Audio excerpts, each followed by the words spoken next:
BJ from More Game Gumbo. I've got my guest here, Jonny Pac. We're going to be talking about his game Lines of Lydia in a little while, but we're also talking about some of those spicy games that we have played recently. And one of the games that I wanted to talk about, I know we got to talk about your favorite Cromer and Kiesling game. Blue Orange sent me a game. Have you heard of Dragon Market? I'm not sure. I don't think so. I think I know the name maybe, but... Yeah, the reason I bring this game up is because of something that you and I talked about offline, and also about the designer diary that you posted on BGG. So Dragon Market was a game they sent me for review, and it was billed as a game that 7+ can play as an age, all the way up to adults, with a very simple rule set. Johnny, the whole rule set really could be fit on one page. It takes 2 pages, but it's one of those where it's got some illustrations on how to play. The game is super simple. Basically, you got this big map here. It's bigger than this. It folds out. You're going to build out the map with all these little boats with sailors on them. Cool. On those boats, you're going to stack these little chips.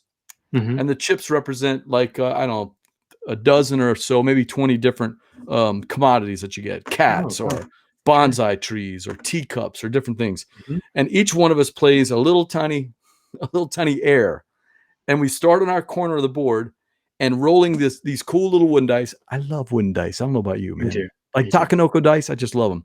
You get either 6, 7, or 8 points. So the decision making for young kids that can play 7, 8, 9, it's very simple. Roll the dice, take that many points to move the boats around, get onto the boats without hitting these sailors, because you can't go past the sailors, and figure out the puzzle of trying to collect it. But since there's 4 players on the board, starting in each corner, and each one of them have gold cards. The gold cards are very simple. They show you, hey, these are the 4 things you got to collect. Since everybody's got different goals and they're public, it's very easy to explain. I taught it in like a minute. You get started right away, and it takes, the box says 45 minutes. It took us 30 minutes roughly to play. So one of those were good decisions. Here's the downside to it.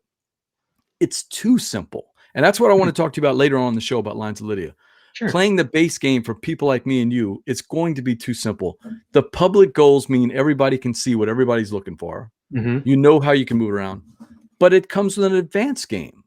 The advanced game gives you 2 choices of these cards. There's less things to collect, but at the bottom, look at that. Iconography on every one of the cards. When you finish the objective, you get a bonus. Maybe you turn your ship one more time. Maybe you can skip over water to jump to another ship. Maybe you take another turn. Now that, hidden objectives, a simple rule set, and player interaction as you're moving it around, and you can do all of that in 30 minutes, sign me up. What do you think?